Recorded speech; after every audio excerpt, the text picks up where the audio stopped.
Mo jẹ́ ẹ̀jẹ́ fún orílẹ̀-èdè mi ilẹ̀ Odùduwà tó ń ṣàn fún wàrà àti fún oyin, ilẹ̀ tó kún fún àwọn akọni ọgbọ́n, ètò àti òye. Mo ṣe ìlérí gẹ́gẹ́ bí ọmọ ológo ilẹ̀ adúláwọ̀, ìtànṣán oòrùn láti la ayé já nílẹ̀ Áfíríkà, láti gbé ilẹ̀ Odùduwà lárugẹ. Mo fọwọ́ sọ̀yà pé n kò ní dalẹ̀ tàbí ṣọ̀tẹ̀ sí ìṣọ̀kan àti ìtẹ̀síwájú orílẹ̀-èdè mi ilẹ̀ Odùduwà. Èmi yóò fi gbogbo ipá, ọkàn, iṣẹ́, ọgbọ́n àti ìṣe mi sin orílẹ̀-èdè mi ní òtítọ́ àti lódodo títí ọjọ́ ayé mi. Gbogbo ìyànjú àwọn akọni tó ti lọ kò ní já sófo láti ọwọ́ mi títí dé ìrandíran tí ń bọ̀ lẹ́yìn. Mo ṣe ìlérí pé ẹ̀sìn tàbí ìṣèlú kò ní yà wá nílẹ̀ Odùduwà. Tó bá wáyé bẹ́ẹ̀, mo lè lo ọ̀kan ẹ̀jẹ̀ tó kù sára mi láti fi ṣègbè àti jàjàgbara fún orílẹ̀-èdè mi. Ilẹ̀ Odùduwà, èdè kan, àṣà kan àti ìṣe kan ló so wá pọ̀ láéláé lágbára Elédùwà. Now, ṣáde láàárọ̀ inú mi ò dùn rárá because àwọn tó pe àwọn ẹ̀yà tí wọ́n ń jẹ́ Yorùbá yìí, wọ́n jẹ́ Ọlọ́run dá wọn ní ẹni tó yẹ kó máa múnú èèyàn dùn, ṣùgbọ́n wọ́n wá jẹ́ àwọn tó mú inú ènìyàn bàjẹ́ làwọn tó pe àwọn Yorùbá yìí. Ẹni pé tẹ̀bí Yorùbá nìwọ náà, mi ò ṣe irú Yorùbá náà dandan irú eré tí wọ́n bá kiri. And my message go to Ọ̀yọ́ State.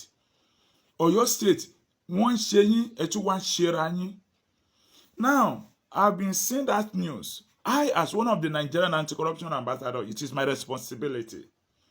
Mo rí i pé ìwà ìbàjẹ́ yẹn ó ti gògò lára yín débi pé tí ò bá tí ì kan ẹ̀yin personally ẹ̀ tí ì rí àtiwà ìbàjẹ́.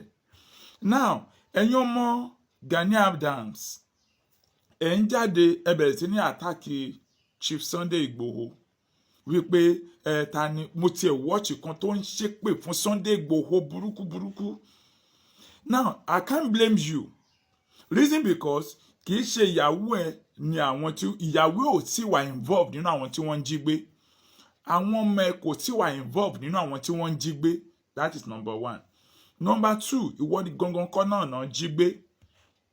Now, since all this while tí ìṣẹ̀lẹ̀ tí ń ṣẹlẹ̀ ní Ọ̀yọ́ State, Gani Adams wọ́n sọ pé ìjọba ò tí ì fáwọn ní go ahead, ìjọba ò tí ì fáwọn ní go ahead. Wọ́n dẹ̀ ní ẹnu wípé láàrin oṣù mẹ́fà àbí oṣù mẹ́fà kan fáwọn wípé gbogbo tó jọ mọ́ Boko Haram bandits ó máa lọlẹ̀. Àbí bẹ́ẹ̀ ṣe sọ́kọ́ nìyẹn. Náà ẹ jẹ́ kí n béèrè lọ́wọ́ yín. Tó bá jẹ́ pé àwọn ọmọ titi yín, ìyàwó yín làwọn bandits jí gbé, tíjọba ọ̀dẹ̀ fún yín ní go ahead láti lọ gbà wọ́n padà, what will you do? Gani Adams, ẹ pé ayín ní olórí ogun ilẹ̀ Yorùbá, kí bandits ò jí àwọn ọmọ yín, ìyàwó yín kan jí wọn gbé, kẹ wá ní pé ẹ̀ ń dúró de kí gọ́ọ̀mẹ̀ntì ò fún yín ní go ahead láti lọ gbà wọ́n sílẹ̀. Ẹ ní nǹkan ṣe sà, ẹ ní nǹkan kan ṣe. Náà tó ẹ̀yin OPC tí ẹ jẹ́ ọmọ lẹ́yìn Chief Olóyè Gani Adams, ẹ ní orí tí ẹ ń rò. Ẹ ń dìtẹ̀ Sunday Igboho. I saw this news. Ṣé rí news tí mo rí? This news yìí, I don't believe it pé suspected bandits òun ló attack àwọn security Sunday Igboho, because gbogbo ìṣẹ̀lẹ̀ tó ń ṣẹlẹ̀ yìí ó ti wá di wípé ẹ̀yin OPC, ẹ̀yin ọmọlẹ́yìn Gani Adams, ẹ ti di ọ̀tá tó jẹ́ pé ẹ ti di terrorist fún Sunday Igboho àti gbogbo àwọn ọmọlẹ́yìn Sunday Igboho. Ẹ ti di terrorist, ẹ ti di bandits. Anything that happens to them, they should go and hold the OPC accountable. Instead ẹ fẹ́ dálẹ̀ yìí, nǹkan tí ò dálẹ̀ fẹ́ dálẹ̀. Nígbà tó jẹ́ pé èèyàn jáde wá ó fi ẹ̀mí ara ẹ̀ wéwu. Instead of kó yẹ kí Olóyè Gani Adams tó yẹ kó pé okay àbúrò wa ń bí o. Now, ṣé báwo ni wọ́n ṣe feel pé ká ṣe nǹkan yìí? But nítorí pé ẹ fẹ́ máa gapá pé ẹ̀yin ni ọ̀gá, ẹ̀yin ni olórí, ẹ fẹ́ máa wò pé bí Sunday Igboho fẹ́ gba ipò Ààrẹ Ọ̀nà Kakanfò whatever tẹ́lẹ̀ ń jẹ́ ọ̀wọ́ kínní, wípé ó fẹ́ gbà lọ́wọ́ yín. Kí ni ká fi èèyàn jó ìyàwó dì kó má lè gbádìyẹ? wọ́n fi ń jẹ oyè olórí ogun ilẹ̀ Yorùbá ilẹ̀ Oòduà ẹ̀ ń dúró de àṣẹ ìjọba àwọn ọba tó fi yín jẹ ṣé ìjọba ló fi yín jẹ oyè tẹ́ jẹ àwọn ọba tó fi yín jẹ wọ́n ní pé kẹlọ tìǹkẹ lẹ́ ń dúró de àṣẹ ìjọba ńgbà tẹ́ ní nǹkan láti ṣe náà ẹni tó ní nǹkan láti ṣe ó lọ bá àwọn ọba dẹ̀ ní pé ìtọ́nà tiẹ̀ lẹ́yìn ó dẹ̀ bọ́ sínú gbó ó lọ ẹ̀yin wá dìde ẹ̀ wá ń ṣépè àwọn ọmọ yín ṣépè oríṣiríṣi èpè náà ṣe gbogbo tó ń ṣẹlẹ̀ sí ẹni ọmọlẹ́yìn Sunday Igboho gbogbo ẹ̀yin OPC tí ẹ wà against. That is why ló fi jẹ́ pé Chief Gani Adams you need to call your followers àwọn ọmọlẹ́yìn yín you need to call them to order because gbogbo tó ń ṣẹlẹ̀ yín sìn ó ti di pé ejò ti lọ́wọ́ nú láti máa fi attack so that Sunday Igboho á fi lè rí àwọn èèyàn fi lè rí pé àṣẹ ti rí ṣèbó lóhun lè ṣe kinní kan ṣèbó òun ni wọ́n ti attack àwọn ọmọlẹ́yìn yẹn kò ṣe lè ṣe kinní kan so ìtẹ́ fẹ́ gbé jáde lélẹ̀ this is what you want to bring out ẹ lè pamọ́ pọ̀ for the betterment and the progress of Yoruba land but ẹ̀yin kan lè máa gbìmọ̀ pọ̀ láti máa tú kí ló chai irú ẹ̀dá wo ni Yorùbá yìí náà tó jẹ́ pé ẹni tó bá ti ń gòkè ní ilẹ̀ Yorùbá títí yín ni láti rí bẹ́ẹ̀ ṣe fẹ́ fà wálẹ̀ ríjì tó fi jẹ́ pé ọ̀pọ̀lọpọ̀ ẹ̀dá ló dogun fún àti dìde àti gòkè nínú ìdílé wọn nìyẹn nítorí ẹ̀yin Yorùbá yìí ẹ kò wá in fact I don't know what to say of you anymore. Gbogbo ẹ̀yin ọba ilẹ̀ Yorùbá Aláàfin Ọ̀yọ́ Olúbàdàn this is the time láti kọlù àwọn ẹranko yẹn láti call wọn to order because this is another thing ogun mi náà ń dálẹ̀ yẹn so wọ́n ti disfocus náà ń sìn ọ̀tọ̀ ní ẹni ọ̀tá náà fẹ́ dojúkọ kọ̀nàkan dojúkọ ọ̀tá ti dojú àwọn tó fẹ́ dojúkọ wọn ó ti dojú wọn kóra wọn nítorí pé èmi ni ó fẹ́ gba ipò ó fẹ́ gba oríyìn ó fẹ́ gba ògo mi what a nonsense OPC tẹ́mi mọ̀ nígbà tí OPC ń jẹ́ OPC kì í ṣe rọ́dọ̀rọ̀dọ̀ ẹ̀yìn OPC tẹ́ ń gbére ẹni tó bá ń ṣe nǹkan ṣépè tẹ́ ń gbé ṣépè ń sìn that is not how OPC works that is not how it works nígbà tí eléyìí tó dégò yẹn tó gbé tó bọ́ sí orí afẹ́fẹ́ tó bẹ̀rẹ̀ sí ní ṣépè tẹ́ńtẹ́ńtẹ́ńtẹ́ńtẹ́ń lógun ọ̀fẹ́ tí ò lè lógun ọ̀fẹ́ sínú gbó kó ṣiṣẹ́ kó lọ jagun kó ṣẹ́gun wálé kán rí pé lógun ọ̀fẹ́ o òjò kò sínú ìlú òun gun orí stage kiri òun pariwo lógun ọ̀fẹ́ ogun ọ̀fẹ́ wo ni ogun ọ̀fẹ́ tí ò rí nǹkan kan ṣe nínú gbó ogun ọ̀fẹ́ tí ò rógun kankan jà níbo ló lógun ọ̀fẹ́ sí ẹ lọ wábì kan jókòó sí. ojú ìjà náà ti mú akíkanjú ẹ̀dá ní ṣe pé ẹlẹ́tẹ̀ ń jókòó sí orí stage tẹ̀ ń rún kékeré ẹ̀ wá sọ pé ẹ̀ ń dúró de government order fún yín láti lọ ṣiṣẹ́ ẹ̀yin jẹ́ bí military ẹ̀yin jẹ́ bí air force àbẹ́ ẹ jẹ́ bí navy or ẹ jẹ́ police tẹ́lẹ̀ ń dúró de government ìbílẹ̀ kọ́ ni yín ni. well yín tó ń ṣẹlẹ̀ sí Sunday Igboho àwọn ọmọlẹ́yìn Sunday Igboho Chief Gani Adams ẹ lọ́rọ̀ jẹ́ o pẹ̀lú àwọn ọmọ yín ẹ lọ́rọ̀ jẹ́ because ẹ̀yin lẹ jáde wá fún and bí ikú lé ò bá pani tí òde ò lè pààyàn gbogbo tó ń ṣẹlẹ̀ so anything tó bá dẹ̀ ń ṣẹlẹ̀ ní Ọ̀yọ́ state as we speak right now Chief Gani Adams a máa bí yín léèrè because náà ń sìn àwọn ọmọ yín máa gbìyànjú láti máa ṣe tó máa jẹ́ kí ìṣẹ̀lẹ̀ kó máa ṣẹlẹ̀ kán lè máa sọ pé ó yá ṣèbí Sunday Igboho lòun lè ṣe tẹ́yìn bá mọ̀rọ̀ sọ àwọn kan náà mọ̀rọ̀ gbọ́ gbogbo ìṣe tẹ́ ń ṣe yẹn táwọn ọmọ yín ṣe káàkiri olóyè Gani Adams àwọn ọmọ Yorùbá gidi tí èṣe tàwọn ẹranko tó ń pọ̀ náà àwọn tẹ́yìn kó káàkiri yẹn tó ń dàdà kú dálẹ̀ nílẹ̀ Yorùbá yẹn part 1 lélẹ̀. ẹkún gbòde torí Sunday Igboho àwọn ọmọ OPC bú sẹ́kún wọ́n bẹ̀rẹ̀ sí ní jà kiri online wọ́n bẹ̀rẹ̀ sí ní pariwo ní ìtìjú sọnù nígbà yẹn lọ́pọlọ ohun kan tó ti máa yìí mi ìbílíf pé níyàwó torí tó bá níyàwó tó ní àwọn ọmọ alálùbáríkà ó yẹ kán sọ fún ẹ wípé nǹkan tó ń ṣe yẹn òṣì ló ń bá òṣì ìwọ ń sọ fún wa pé ẹni tó lè kájú security ilẹ̀ Yorùbá ọ̀kọjá Gani Adams òfo ló máa ṣe oníjèrè àwọn ọmọ òfo ló máa ṣe àṣẹ gbogbo yín tiẹ̀ wà láyé ẹ kú ilé ayé lẹ́wà tí gbogbo ìkan yìí ṣẹlẹ̀ sí wa látọjọ́ ẹ̀ tá a ti ń pariwo Baba Gani Adams tó ń pariwo approve olórí burúkú. Báwo ni Núpé ṣe dàpọ̀ mọ́ Yorùbá? Báwo ni Tápà ṣe dàpọ̀ mọ́ wa? Tí bá ń ṣe bàbá Aláàfin àná Adéyẹmí àná tán da gbogbo ẹ̀rú mọ́ wa lọ́wọ́. Gbogbo àwọn àgbààgbà ọ̀bàyéjẹ́ tán balẹ̀ káàárọ̀ oòjíire jẹ́ lánàá. Gbogbo wọn ti kú báyìí wọ́n bá jẹ́ tán ó kù àwọn ọmọ wọn ó kù àwa ń dààmú kiri. Ìwọ wọn á pariwo wípé Baba Gani Adams kan ló lè ṣe. Kò ní òfò lẹ́yìn méjèèjì máa ṣe pọ̀ òfò. Ó yẹ kán sọ̀kò pa ẹni. Ẹ̀yin ajá Gani. Ó yẹ kán sọ̀kò pa yín. Ẹ̀yin olórí burúkú tẹ́ ẹ̀ nífẹ̀ẹ́ ràn yín. Ẹ̀yin olòṣì alátẹnujẹ tẹ́ ẹ̀ nífẹ̀ẹ́ ràn yín. Ẹ̀yin ọmọ àlè. In fact, tó bá tó àsìkò kan, a máa ní ìdí DNA ọ̀fẹ́. Tá a yọ kànga kúrò nínú rẹ̀ sí. Torí tẹ́ ẹ̀ bá jọ mu àlè, tẹ́ ẹ̀ bá jó lórí burúkú ẹ̀dá. Tẹ́ ẹ̀ bá jọ mu àlè, tẹ́ ẹ̀ bá jẹ́ ẹni tán kì í jírí.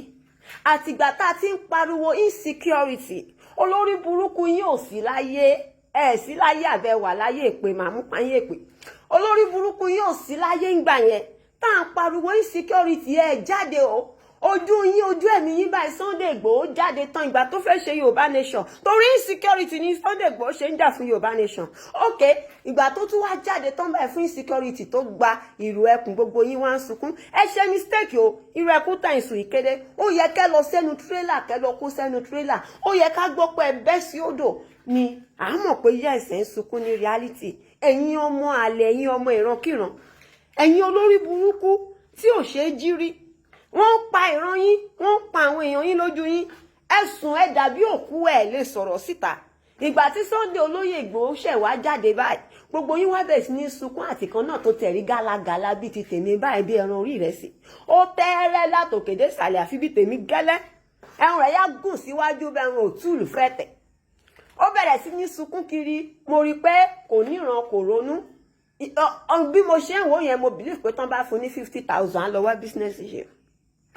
Ẹ tún wá wo bàbá àgbàyà tó gbé gọ́gùn sórí igi imú bìgbà tójú ẹ̀ fẹ́ jábọ́ sílẹ̀. Àwọn ẹranko tó pọ̀ gidi nílẹ̀ káàárọ̀ oòjíire. A ní ẹranko gan. Ẹranko pọ̀ nínú wa tó jẹ́ wípé màálù ló bá àwọn àbókí ló bá yẹn àwọn sùn. Tó yẹ pé wọ́n kàn fẹnu jẹ́ra wọn ni. Because irú bàbá olórí burúkú yìí, ó yẹ kó sọ̀kò pa ẹni. Ibo lẹ wà látọjọ́ yìí. Látọjọ́ tí tọ́gà yín ti ṣẹnu kulubu bẹ́rùn túlẹ̀ lẹ́dẹ̀ tó ti ń pariwo approval torí ó ní di millions. Approval torí ó ní di billions. Ẹ nírònú àwọn olórí burúkú kan tí wọ́n sọ fún mi pé ṣe náà dẹ páńpẹ́ ẹkùn sílẹ̀ fún Ààrẹ Ọ̀nà Kakanfò. Ẹ rò páyé tẹ́lẹ̀ máa forí burúkú jẹ wálẹ̀ pé páńpẹ́ ẹkùn wo náà dẹ sílẹ̀ fún Ààrẹ Ọ̀nà Kakanfò. Pẹ̀lú insecurity nǹkan tó jẹ Ààrẹ Ọ̀nà Kakanfò lé lórí. Pápá ẹkùn wo náà dá sílẹ̀ dé wọ́n tẹ̀ sí kọ́kọ́ move forward kọ́ step forward náà káwo nǹkan tó fẹ́ tán ní wọ́n sọ pé wọ́n ṣe àbí pé torí pé ó ti gbowó lọ́wọ́ Jonathan ó ti gbà lọ́wọ́ Ọbásanjọ́ ó ti gba contract ó ti ṣe gbogbo ẹ̀ sóko lẹ́nu ọ̀rọ̀ mọ́. Ẹni tí oyè ò tọ́ sí tẹ̀ ń fi joyè tóyè bá tọ́ sí ẹ̀ ní fi joyè oyè ò tọ́ sí rárá. Àwọn ọmọ àlè DNA test ni wọ́n. Ìrítorí ìyẹn ṣó jọ ìkan nínú àwọn ìran ẹ̀. Ṣé bí ìran yín ṣe rí ni Gani Adams ṣe rí? Ẹ̀yin afọ́fúngbẹ́mu atókù má kú amọ̀nà ọ̀run má lọ. Àwọn bàbá òṣì, àwọn bàbá àgbàyà, àwọn bàbá olórí burúkú, àwọn bàbá tí ò ṣe fi tọrọ bàbá. Ìdúró tó dúró yẹn ṣé bẹ́ẹ̀ ni Gani Adams ṣe dúró? Olórí burúkú ẹlẹ́sìn, àwọn ọmọ ẹran. Ìdúró tó dúró yẹn ṣé bẹ́ẹ̀ ni bàbá Gani Adams ṣe dúró? Láì tí ṣe DNA test gan ṣójọ yìí. Olórí burúkú kò dárun ẹ̀ mọ̀. Kò mọ̀ pé bí tó bá ti ń wo Yorùbá báyìí Olódùmarè ti fàmì sí wa lára àjọra bó rí Ìgbò wà mọ̀ pọ̀ ọmọ Ìgbò ni. Bó rí ọmọ Haúsá wà mọ̀ pọ̀ ọmọ Haúsá ni, bó rí ọmọ Tápà wà mọ̀ pọ̀ ọmọ Tápà. Tó bá ṣe ọmọ ilẹ̀ Yorùbá gidi ní káàárọ̀ oòjíire ni Ààrẹ Gani Adams jẹ́. Ṣé àlọ́jú ẹ̀ sílẹ̀ ta ní kan máa pa àwọn ìran òun? Ẹ̀yin olórí burúkú olòṣì. Àbínú pẹ́ Tápà ìgúnnú. Ẹ̀yin olòṣì ẹ jẹ́ ká kúkú fọ́ gbogbo ẹ̀ mọ́lẹ̀. Kẹ́lẹ̀ mọ̀ pé a mọ̀ nǹkan tá à ń ṣe. ṣe rí ìyàtọ̀ nínú ọmọ ọkọ àtọmọ àlè báyìí. Ta ni ò mọ̀ pé ọmọ àlè ni Gani Adams jẹ́? Ta ni ò mọ̀ pé ọmọ ọkọ lolóyè Sunday Igboho? Ẹ̀yin olórí burúkú ẹ wọ́n ń sunkún káàkiri online. Ẹ wọ́n ń pariwo Gani Adams ló lè ṣe. Ó fún lẹ́jọ́ṣepọ̀. Kí ló lè ṣe? Ju pé ó ní approval. Ó ní approval báyìí ó ti lówó. Kò fẹ́ kú, kò fẹ́ lọ sí prison. Wọn ò yọ Ààrẹ Ọ̀nà Kakanfò kúrò lọ́rùn ẹ̀ kan gbé sọ́rùn èèyàn gidi. Ibi tá ń bá lọ yìí, ẹ bá yọ Ààrẹ Ọ̀nà Kakanfò kúrò lọ́rùn ẹ̀ gbé sọ́rùn èèyàn gidi. Àádẹ́ dúró tì yín torí ọmọ àlè ni yín ẹ̀yin ọmọ ìrankíran. Ẹ̀yin olórí burúkú somebody tẹ́ pera yín ní OPC ọ̀rọ̀. OPC rádaràda, OPC òfò. Òfò ní gbogbo yín máa ṣe. OPC ti wọlé, ó ti ayé ìgbà tí ẹ ti lọ pẹ́m. Ó ti lọ, ẹ má jẹ́ ká tọ́ra wa. Ẹ̀tàn lásán ló kù. Ẹ̀yin tẹ́ ṣe ọmọ OPC gan bàbá yín ò lè ṣíjú owó kó ra ìbọn, kó fowó ẹ̀ ra ìbọn fún yín. Kò lè ṣíjú owó kó fowó ẹ̀ ra ọta fún yín. Ó ń retí approval ìjọba.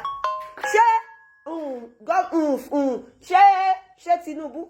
Ṣé òun ló dúró ti Sunday nínú igbó? Ṣé Sunday Igboho dúró de approval kó tó máa jà fáwọn ìran ẹ̀? Ọwọ́ ta ni Sunday Igboho ti gba approval kó tó lọ sí Igboho ní last week tó lọ? Ẹ̀yin olórí burúkú ẹlẹ́sìn, ayé yín ti ta pàù. Ayé yín ti ta pàù. Ayé yín bàjẹ́. Ẹ̀yin lẹ máa kó àwọn ọmọ àlè tẹ́ fi ń ṣọ̀rọ̀ sẹ́gbẹ̀ẹ́ tẹ́ fi ọmọ ọkọ lẹ̀. Òfò ní gbogbo yín máa ṣe ẹ̀ ní jèrè. Ẹ̀yin olórí burúkú.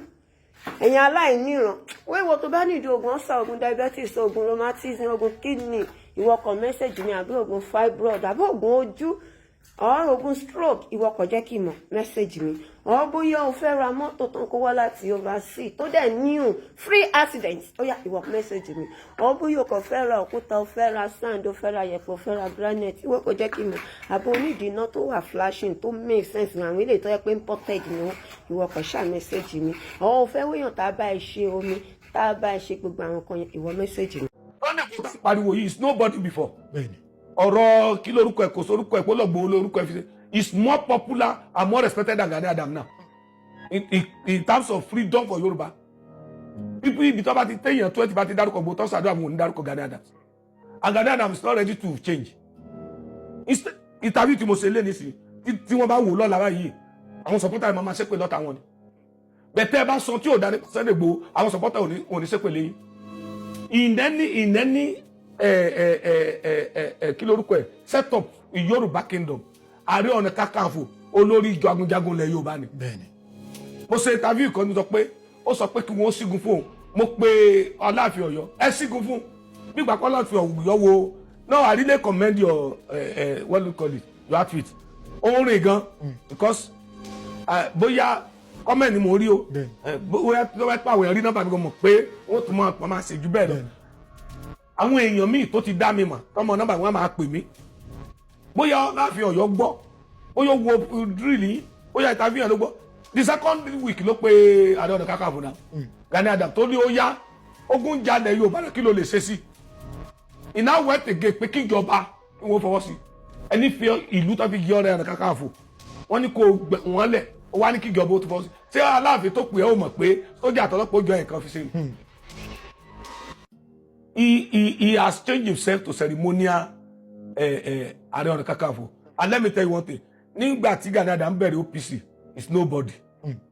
It's just privy to get relevancy. Nígbà tó lọ jẹ́ Ààrẹ Ọ̀nà Kakanfò owó yìí ò tí pọ̀ tó báyìí. Owó ti pọ̀ sí. Ìjọ tí owó bá dọ́wọ́ ẹ̀ wá mọ̀ pé kú ò yí sí o. Olówó ìgbàdúrà kó kú o. Olówó ìfikú ṣeré o. Ní ẹ̀fí lólówó ń bí apalọ̀ kó máa jẹ ayé tí ru wá ń jẹ. Èmi lè wà bí apalọ̀ di 1 lóru 2 kí n máa ṣe fàájì. O lè mọ́ mọ̀ ju méjì ẹ̀kan lọ. Ẹ olówó ò lè jókòó síbi tí mò ń jókòó sí. Torí ẹ̀mí rẹ̀ òde ọkàn rẹ̀ ò balẹ̀. Gani Adams wo owó tó wà nílẹ̀ sí àti ìgbádùn àti ìtọ́lọ́ ẹ mọ̀ kọ́fọ̀ tó tẹ̀lé Gani Adams. Kọ́fọ̀ Gani Adams ju ti state governor mi lọ. Bẹ̀kẹ́ bá pè sí àjọ̀dún ọlọ́jọ́ lẹ́ni àbóríṣà bèjì lẹ́fẹ́ ṣe abẹ́fẹ́ ṣe ọdún elékuru ẹni tí bá ti jọ́dún tí yóò wọ agbára tí ó gbé abetí ajá white yẹ yóò give speech yóò débẹ̀ kẹ́ tó pè gan. But ẹni tí tó bá jọ mọ́ tó lè gbẹ̀mí èèyàn báyìí kò bá èèyàn sí mọ́. But it's not the best for him. Ohun tí òyìnbó fi bẹ́tà jù wá lọ ni òyìnbó òro tó fẹ́ ṣe láyé lẹ́gẹ̀sì tó fi sílẹ̀ ló ń wá. I do say something gbogbo ẹ̀dá tọ́lọ́run bá pẹ́lẹ́ láyé tó lè brad pé èèyàn báyìí ló dìde nípasẹ̀ mi èèyàn lásán ni. èèyàn lásán ni. bẹ́ẹ̀ ni ibi tí mo mọ kékeré mo lè sọ yé èèyàn tó dìde nípasẹ̀ mi.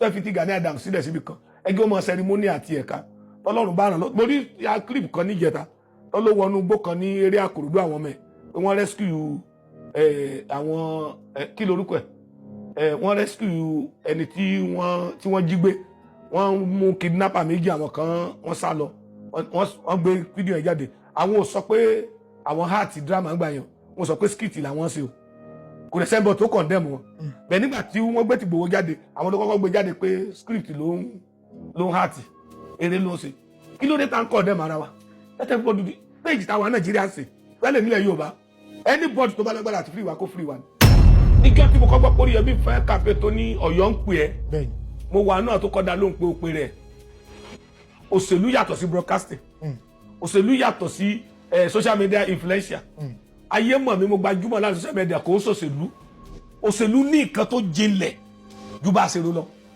now Mákindé ò tí ì dìde kó challenge Oríyọmí abẹ́ ti rí lórí social media kí Mákindé sọ̀rọ̀ sórí Yọmí ò tí ì sí ẹni tó súnmọ́ Mákindé tó sọ̀rọ̀ sórí Yọmí ìsórí Yọmí fúnra rẹ̀ Hafsat ló sọ pé òun mọ̀ pé Mákindé ló wà ń di ọ̀rọ̀ yìí closeness wọn kí ló dà wọ́n rú kí ni wọ́n jọ papọ̀ gbogbo ìyẹn ló yẹ kóhun kí ayé ó wà dínà Oríyọmí náà wàá mọ̀ọ́sẹ̀lú ṣe I'm sorry if I'm too blunt to him he has a little things of arrogance in him then last time mo ṣe mistake pé kò fi ọpọlọ gbé mo sorry I don't want to be too blunt but maturity kò fi sí rárá he shouldn't have made that statement pé ẹ̀rẹ́ èèyàn tó tẹ̀lé ń pọ́ gbébọn ẹ sọ̀rọ̀ ó dá nígbà ayé tiẹ̀ tí àwọn ń lọ sí Agodi prison ẹ máa gbọ́ èyí tẹ́ ń wò mí tẹ́ ń gbọ́ mi o if that is sensible statement táwọn lọ sí Agodi prison lọ kó prisoners kó wá ṣiṣẹ́ fáwọn lọ́dẹ̀ ṣẹ́ táwọn dá wọn padà sí prison is that not a criminal act?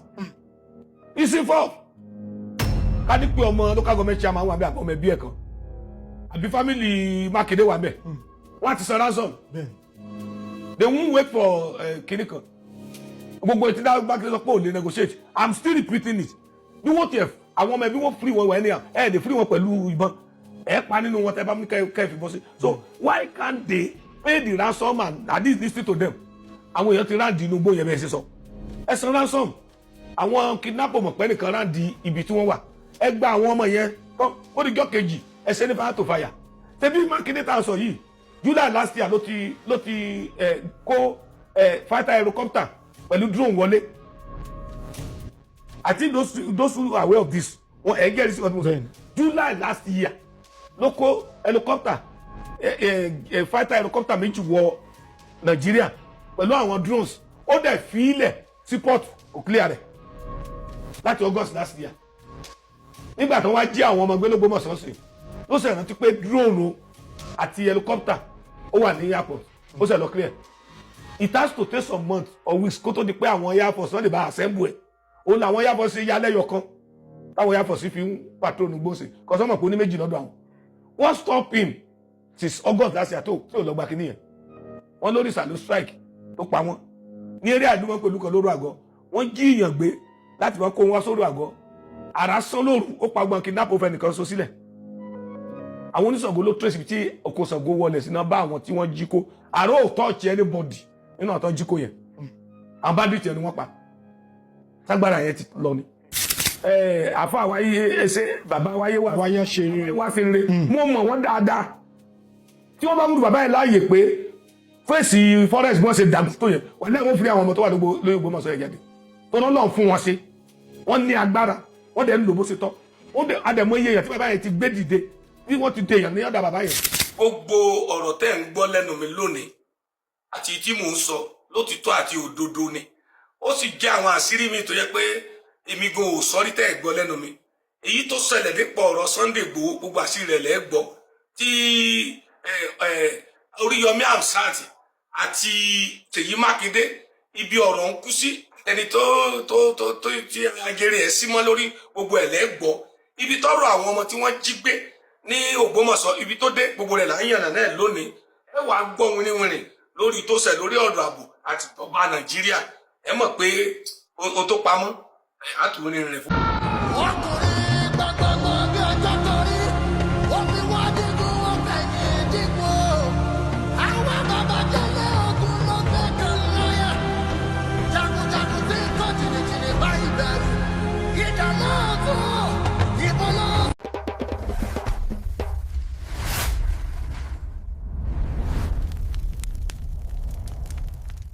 You dey find real Yoruba gist, culture, truth, and vibes. Now here they Arole Baba 10 Media. No dollar. Subscribe. Sharp, sharp.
Mo jẹ́ ẹ̀jẹ́ fún orílẹ̀-èdè mi ilẹ̀ Odùduwà tó ń ṣàn fún wàrà àti fún oyin, ilẹ̀ tó kún fún àwọn akọni ọgbọ́n ètò àti òye.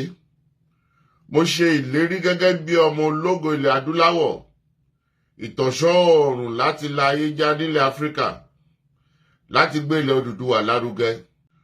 Mo fọwọ́ sọ̀yà pé n kò ní dalẹ̀ tàbí ṣọ̀tẹ̀ sí ìṣọ̀kan àti ìtẹ̀síwájú orílẹ̀-èdè mi ilẹ̀ Odùduwà. Èmi yóò fi gbogbo ipá, ọkàn, iṣẹ́, ọgbọ́n àti ìṣe mi sin orílẹ̀-èdè mi ní òtítọ́ àti lódodo títí ọjọ́ ayé mi. Gbogbo ìyànjú àwọn akọni tó ti lọ kò ní já sófo láti ọwọ́ mi títí dé ìrandíran tí ń bọ̀ lẹ́yìn. Mo ṣe ìlérí pé ẹ̀sìn tàbí ìṣèlú kò ní yà wá nílẹ̀ Odùduwà. Tó bá wáyé bẹ́ẹ̀, mo lè lo ọ̀kan ẹ̀jẹ̀ tó kù sára mi láti fi ṣègbè àti jàjàgbara fún orílẹ̀-èdè mi. Ilẹ̀ Odùduwà, èdè kan, àṣà kan àti ìṣe kan ló so wá pọ̀ láéláé lágbára Elédùwà.